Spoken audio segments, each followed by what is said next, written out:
Ladies and gentlemen, we are here tonight to officially nominate Kamala Harris. Okay, I hate to admit that is insane. That's actually kind of cool. Like, I'm sorry. I want to say it's whack, but like that honestly is kind of sick.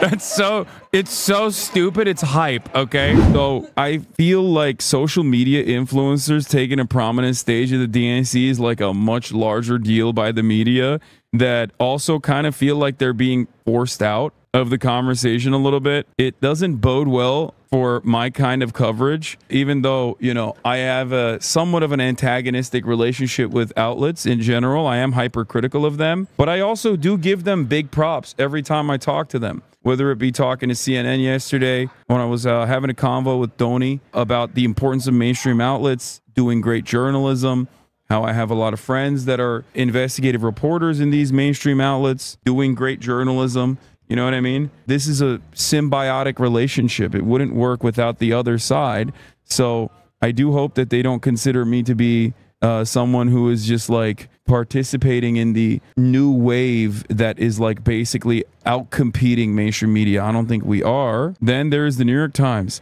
89% of swing states voters want to increase the minimum wage. 84% want to expand Medicare to vision, dental, and hearing. 84 want the wealthy to start paying their fair share in taxes. This is how the New York Times covered Bernie Sanders' speech on those policies. Just blatantly inaccurate. Okay? In short, Sanders did on Tuesday night what his fellow progressive AOC chose not to do in her convention speech on Monday night. Make policy proposals to put Harris in a big government vise, binding or pushing her in a direction that a lot of moderates do not want to go. Harris needs some of those swing state moderates if she's going to win the presidency. Dude, these guys have one speed. The New York Times cannot stop itself from manufacturing consent for this supposed moderate that is absolutely not going to vote for the Democratic Party because the Democratic Party is too radical, you know, too radical. Harris needs some of those swing state moderates if she's going to win the presidency, but the electoral math didn't seem to be on Sanders' mind. Rather, the moment was a reminder about Bernie. If you give him a speaking slot, he'll play it to the hilt and take it to the limit. That is crazy. I don't like this. I don't like this at all. This is why I say there is obviously so much bias presented in this kind of like neutral tone within regular mainstream reporting. Like I consider this to be a disservice to the public. This is the type of stuff that I'm talking about when I say this is like somewhat of a disservice to the public to like make it seem like there's this broad consensus among moderates that this is like the one thing that they represent like a major constituency that cannot be reasoned with. You know what I mean? Let's get back to the influencer conversation. The influencer drama is heated. I didn't even know it was happening. So creators are there and they have those official badges just like journalists. They have access that many sort of legacy media members are going to have, including VIP interviews and studio space. How are you seeing this play out? What are you seeing other content creators and influencers doing? And what do you make of this strategy? You know, personally, I think that the strategy is absolutely brilliant. I have had a front row seat to watching these creators actually activate. There's something so funny about this because like whenever they ask me about this stuff, and they do quite frequently, a bunch of the interviews that I did before the DNC, people have asked me about it since like the Aiden Ross Twitch streaming thing. I always say the same thing. I don't think it's that gonna push the needle. Okay, I don't care about like politicians collaborating with influencers. I care about their policies, and I think Americans care about their policies. And that they should communicate their policies better. Now, if they do that while they're communicating with an influencer, that's great. But like overall, people should vote for something, not against the other party. It's not team sports. It's about improving people's lives, improving people's material conditions. So, you know, that's what I stick to every time. Obviously, it's a little self-serving for me to turn around and be like, yeah, it's great. They should always do influencer beats. Like, they should really talk to these influencers. Like, yeah, no, we have big audiences. We obviously have very passionate fan bases. We can maybe change their minds as well. But like, I can't speak for other content creators, but I can speak for myself. I'm not going to like push people in one direction if I don't personally believe in it. Okay? That's it. And mobilize in ways that I've never seen us been able to have access before. I mean, they are absolutely working. And I think what is great about this is that we are meeting young voters where they are. But I think it even also... That's also part of the reason why I don't like wearing like a Harris Waltz hat. You know what I mean? Like, or a Brad sticker. Bro, you wear Trump hats all the time. Just say it's ironic. It's different. The reason why it's different is because I'm here. I'm at the DNC. And I'm literally like here as a welcomed guest of the DNC. That looks like an endorsement. Obviously, when I wear the Trump hat, that's not a endorsement. You know what I mean? Like, even if I was at the RNC as a welcome guest at the RNC and I wore a Trump hat, that would still not be considered an endorsement. Okay? There is obviously a difference between like me wearing a Trump hat, which is obviously ironic. Everybody knows I'm playing a character, versus like me wearing a Harris Waltz hat, in my opinion. Are you endorsing Kamala by proxy? Yeah, I'm endorsing Kamala by proxy in the same way that Jake Tapper is endorsing Kamala Harris by proxy by being here. Okay? Or Mehdi Hassan is endorsing Kamala Harris by proxy by being here. Or Ryan Grimm is endorsing Kamala Harris by proxy by being here. People ask me all the time, do you endorse Kamala Harris on the Harris Waltz ticket? And I always tell them the same thing. Wait and see. I'm waiting and I'm seeing. There's a lot more that I need to see in terms of like what they're communicating to the public and what they are genuinely interested in doing. Okay? I don't want Donald Trump to win. That is obvious. I mean, I don't have a issue stating that reality. I think Donald Trump is a menace and awful. I think most Republicans in general are menaces and awful. Yeah, it's like Charlie Kirk is endorsing Kamala Harris by being here. Party to make. I'm wondering, though, if the content has content. If you get what my drift is the content, you know, here's what they're eating at the DNC. Oh my God, I just saw Lil Jon. Or are content creators talking about the issues that are important to younger voters? I think this is so funny because it's like my entire existence here, and I think that's what like the DNC might have been thinking of. It's a direct counter to this narrative that this question is presenting. It is a slanted question with a narrative hidden in it. Okay, there's an underlying premise here. What is this? Oprah or Hassan Pike or DNC test the values of celebrities versus influencers. As young people's attention shift away from the silver screen, there are some celebrities that have so much power they persuade and motivate younger voters. The art of political influence. For example, more than 200 social media influencers and content creators were given credentialed access to the DNC and got FaceTime with some of the highest ranking speakers there. This includes Twitch celebrity Hassan Piker interviewing Senator Ed Markey in his live stream, and 13-year-old Noah de Barrazo accosting fellow political influencer Charlie Kirk in a now viral X clip. Chicago content creator Joshua Joseph says overall the strategy of working with influencers has far more likelihood of enticing young voters. I think you are the future, and the rest of the world is going to realize it in 20 more years, and it will be too late, Mackey said in his interview with Piker. Anyway, there are risks to this strategy. Yeah, Trump is the reason why I think a lot of people are like locked in on this stuff. What young voter cares about Oprah? I mean, dude, there's a lot of people that care about Oprah. Are you crazy? What the hell are you talking about? When she came up to me, I didn't know who she was at first. She's like, I'm Olivia Giuliano. I was like, oh my God. She was nice though. She wasn't like mean or anything. She was just like, she said that you guys were being mean to her, and I told her to not be mean to her on my behalf. Which is true. You guys shouldn't do that. It's lame as our right to vote is under attack. I've seen. Oh my God, Austin is there. That's crazy. Long wait lines. People. And he's on his little tippy toes too. Oh my God, he's on his little tippy toes so he gets national TV. Registering to vote. Texans denied our voice. Donald Trump's Republicans are making it harder. You were mean to her? You called her a nobody? No, I said she doesn't represent a real constituency, which is true. Okay? There is no under 35 voter who's like not interested in anything Palestine related and wanted Joe Biden to be in the race all the way up until the fucking last moment, and also wanted Josh Shapiro. It's like the trifecta. That's ridiculous. It's true. That right there is a typical party play for like the older donors, okay? It's like the very same people who think Pete Buttigieg represents young people. No. You know who represents young people's interests better? Bernie Sanders. And we got numbers on the board to prove it. Pete Buttigieg's like primary voting block was 65 plus. Bernie Sanders' primary voting block were the youth vote. Okay? That's all I'm saying. That's not bullying. It's the truth.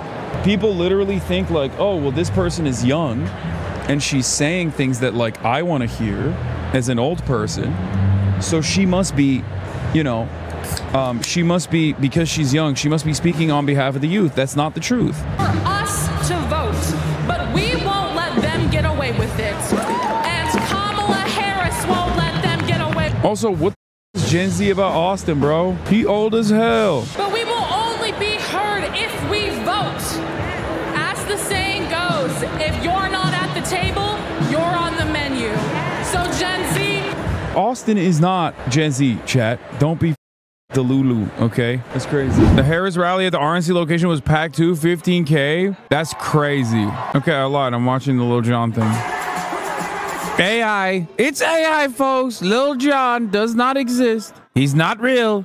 He's not real. He's a figment of my imagination. Ladies and gentlemen, we are here tonight to officially nominate Kamala Harris. Okay, I hate to admit that is insane. That's actually kind of cool. Like, I'm sorry. I want to say it's whack, but like that honestly is kind of sick. It's so stupid. It's hype. Okay. Someone in the chat said, what would the founding fathers think of this? They would be like, oh my God, why are black people walking around? That's what they would think. They wouldn't be like, what is happening? I love when Americans are like, what would the founding fathers think? Forgetting that they were like incredibly racist slave owners. They'd be like, there's women here? What is happening? We're not going back. We're not going back. That's so stupid. That's incredibly stupid, bro. I'm sorry. You've just broken our brain with a fight song. Now you think this isn't whack? No, I mean, I think it is, but I still don't think it's as like lame as the fight song. And I think the reason why I don't think it's as lame as a fight song is because like it's so out there. It's so out there. It's the fight song is safe. The fight song is white. Lil Jon is not safe. Lil Jon is not white. Does that make sense? Like, it's so insane that all of a sudden I think it kind of escapes the periphery, the orbit of like super cringe. Nowhere near as bad. Yeah, the next lyric of the song is till the sweat drop down my balls. To all these bitches crawl. To all ski crawl, ski goddamn. So like, yeah, it's not safe in the same way that the fight song is, you know? Jimmy Carter got down to that though, to be honest. Like, Jimmy Carter definitely got down to that. He threw it down. He threw it down. Crazy. But right. I can't stand this guy, dude. I can't stand this guy. Redditor, dude. Boo. Boo this man. He's a Redditor. That's a Reddit moderator, bro. That's a Reddit moderator, actually, on stage at the DNC. Page 450 threatens access to IVF. On page 455, Project 2025 says that states have to report miscarriages to the Trump administration. Page 451 says the only... I like to think that they're booing him because they know he's a moderator of the r/neoliberal subreddit. Apparently Joe Rogan is more reliable than you. What is this? The new media bias thing came out. Is this for real? Wait, what? There's no way, dude. There is no way. Contains misleading info. You want to know something that Donnie told me? Donnie reached out to the Poynter Institute guy who called me a misinformer on the New York Times. Okay, I think this list is from them. Okay, I don't know if it's not. Or Donnie reached out to him and he asked the question, so what's up? Like, you said HasanAbi fellow is a misinformer. You said that on the New York Times. And he reached out to the Poynter Institute guy, okay, who made that statement on the New York Times. And you know what he said? Nothing. He was like, do you have any moments? Like, do you have any evidence to back this up? He was like, no, I just kind of put it out there. That's what he said. That is what he said. How crazy is that? This motherfucker went on the New York Times to be like, yo, Hasan lies just like the right-wingers do. You know, he lies like the best of them. How crazy. So he's the misinfo guy, it turns out. Bro, I'm lower ranked than Fox News, bro. I'm lower ranked than Joe Rogan. What is this media bias chart, bro? I mean, nobody cares about this, so it doesn't really matter, but it is pretty funny that the first time I'm actually mentioned on the media bias chart, they put me below selective, incomplete, unfair persuasion, propaganda, or other issues, okay? And on the right, I'm under Joe Rogan, like Joe Rogan, Red Scare Podcast, Ben Shapiro, The Ingram Angle, Project Veritas. Project Veritas. I am the equivalent of InfoWars. Like, this has got to be a DGG guy who wrote this list, I assume. Dog, I'm lower than Ben Shapiro, Jordan Peterson, like National Review, Newsmax, OAN. I'm lower than OAN. What the bro, they're so crazy. Breitbart is here? New York Post and Breitbart are here? Okay, throw this. Come on, dog. Throw this list in the trash. What the This list is a trash list. The bias chart seems to have a bias. We need a media bias chart for the media bias charts. Yeah, letter to the editor. What pointers critique misses about the media bias chart? At Fontes Media responds to a critique that highlights misunderstandings of the framework behind the media bias chart. Oh, it is them. It is them. Is this the actual list? Give me the actual. Am I actually on the list, or is that like a fake one? Because this doesn't make any goddamn sense, bro. There's no shot. Yeah, I'm not on the list, bro. Look. Oh, I am on the list. I see. Oh my god, I am on the list. It's real. These people are on crack, bro. Epoch Times. Breitbart is above Pod Save America. So wait, who is like an actual left-wing, like hyper partisan left, strong left, skews left? So like me and Chapo are on the most left you can be, right? Revolutionary Left Radio is the most extreme left. Where's Democracy Now! On this?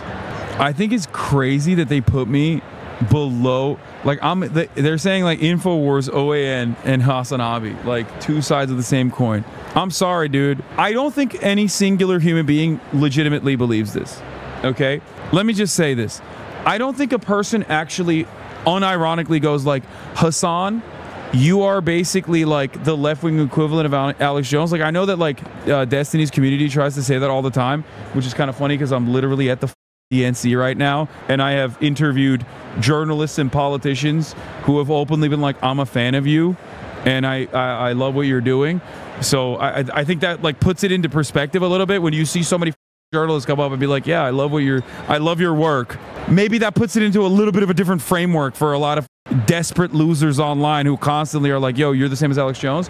But like, still, regardless of that equation, okay, the fact that like someone would be like, oh bro, you're the Alex Jones of the left, like, dude, this guy got a $1 billion like defamation suit for directly contributing to the plight of Sandy Hook school shooting victim families. Like, what are you saying? If you can find anything, and I'm being really genuine right now, if you can find anything that is even remotely, like anything that is one-tenth as bad as that I have done, hats off to you.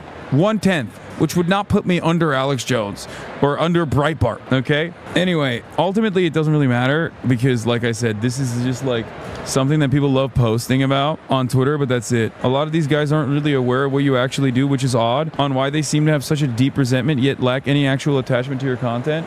They've watched a drama farming channel YouTube video that got like 1 million views. That's it. Most people are busy, chat. Most people have their lives that they worry about, you know? They're not gonna take the time out of their goddamn days to be like, I wonder if this like random Twitch streamer is actually a good guy or not. No, they just see a random YouTube video and they make up their minds about it. And most of the time they can't even remember why they hate me, okay? But they still just carry that resentment, and that's it. You understand me? That's it. So this is what I wanted to talk about. Hey, I love the hat. You know I wasn't the... Yeah, he said, hey man, how about you protest with us? There was a pro-Palestinian protester outside the DNC when we were walking out to go to the Chapo show, okay? And he said, hey man, how about you protest with us instead of being inside selling out, okay? Protest, yes? So I responded to him. I said, he's right. Shut the dude. Yeah, you're right. I shouldn't be maxing out my influence here by directly telling American politicians that Israel is committing a genocide, and instead I should be yelling at random DNC staffers that are walking out. What they're doing is meaningful. What they're doing is correct. But if you don't understand what I'm doing in here for the same exact cause, like interviewing the uncommitted movement this morning, okay, you're just an idiot, okay? Shut up. So obviously I'm not gonna sit here and take it. Yesterday, right? I say, I was at the protest yesterday, right? Like, I was at the protest 1 day ago, brother. Wait, I'm sorry, what did you say? I think he says something along the lines of like, you're a sellout, something like that. Wait, I'm sorry, what did you say? Get out of here? You think I'm your enemy? You think I am against Palestinian emancipation? Honestly, get the out of here. He said, honestly, no, as soon as I walked up. Child. What do you mean, honestly, no? Why are you chirping at me then? Don't call me a fucking child. Because you're being a fucking child. Be an adult. Think clearly. Dumbass. Oh, he does. And I agree with him. So why the f is he yelling at me? The other guy said he has free speech. I say, yeah. Yeah, that's another protester, by the way. That's another pro-Palestinian protester. But here's the point, okay? That was an impassionate moment, okay? That was a passionate moment, and I reacted in the worst way possible, okay? Because guess what, dude? That guy right there, he's doing something that I myself do, and I want all of you to do as well, okay? That's it. Like, he's out there standing, putting his body out there, putting his body on the line, putting his life on the line, putting his career prospects on the line, and he is outside of the Democratic National Convention yelling at those who are unwilling to hear the very reasonable demands people are making. Ceasefire, no more weapons transfers to Israel. Like, these are incredibly reasonable demands, okay? And he's doing the right thing, you know what I mean? Him yelling at me is stupid, but who gives a I should have more discipline. And you guys should not make fun of him either, okay? Because at the end of the day, he's doing something that I want all of you to do, which is go out there and protest, you know? He knew who I was because I said, do you think I'm your enemy? He said, honestly, no. Against Palestinian emancipation? Honestly, out of here. Anyway, like, I'm not gonna sit here and chirp about a dude who literally took the time out of his day and got his girlfriend to go and sit outside, park his outside the goddamn DNC to chirp at people who are leaving the DNC, okay? He's doing the right thing. He's applying pressure. But anyway, speaking of those protesters, they also were actively reading out all of the child victims of Israel's genocide to the people who were excited at the prospect of, you know, attending the DNC's third night. And let me tell you, I think those people should hear it. I think I should hear it too. I don't have an issue with that. It's obviously when someone says, bro, you're selling out. It's the same principle behind like yelling at Ilhan Omar. You know what I mean? Yelling at like the uncommitted delegates, like they sold out, they're inside. They still want to reason with the Democratic Party. It's like, no, dude, okay? Every successful civil rights movement has always had multiple prongs, multiple different approaches. There's an MLK side to it. There's a Malcolm X side to it, okay? You can't be yelling at people who are trying to move the needle in the right direction.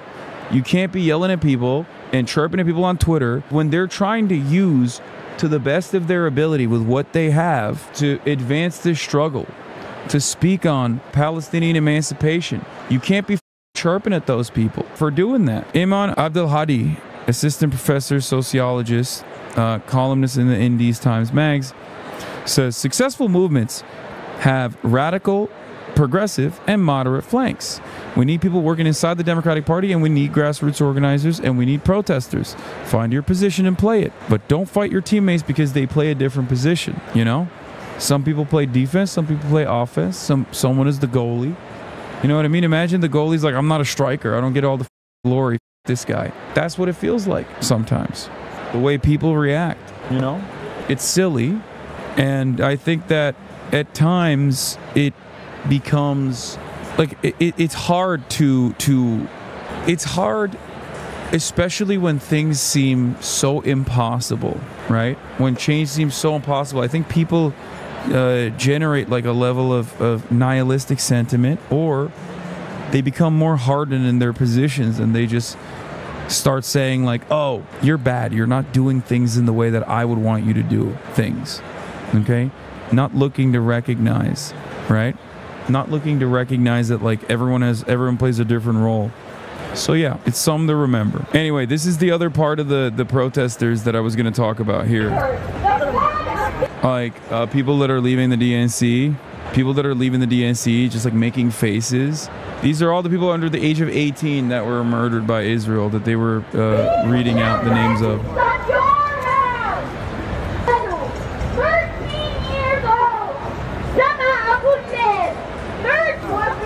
Say it again. Mock them again. Mock the children again. Do it again. 18 years old. 18 years old. That guy is such a... That guy. I mean, that's ridiculous.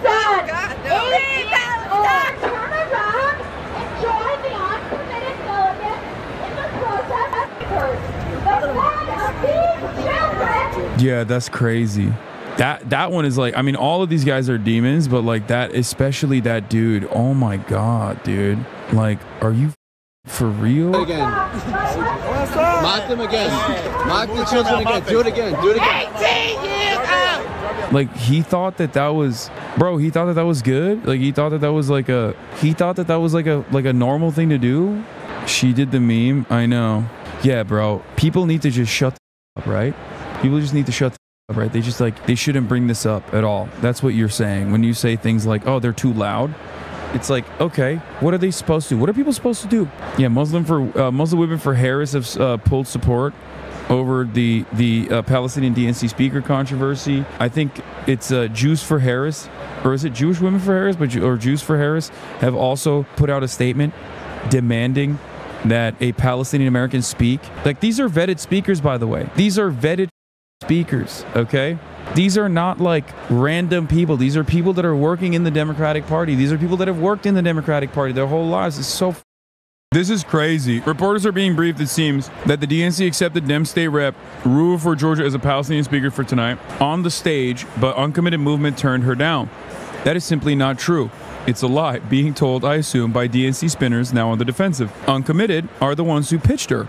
And there's still time for the DNC to put Rua for Georgia on stage tonight for 2 minutes. If they have time and space for a former Republican congressman and for Israeli family members of a hostage, they have time and space for an elected Palestinian Democratic lawmaker. Anything else is straight up racism and erasure. What's really funny about this is that this is so Israel, dude. Like, I know this is a Democratic Party, but I think the Democratic Party thinks we can just like behave like the Palestinian Americans are like Palestinians in Gaza and just like talk over them like this and no one will believe them.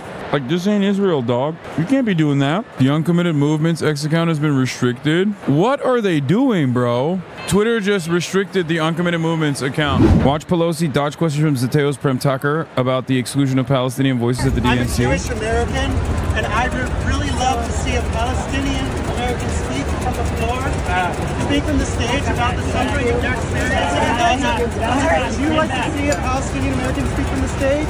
Speaker, thank you. Congresswoman, should a Palestinian be speaking from the floor of the convention? Madam Speaker, should Palestinians be heard? I want to know who said no to their speech. Their name should be broadcasted. I mean, that's not going to happen. Okay? That's not going to happen. Let's be real.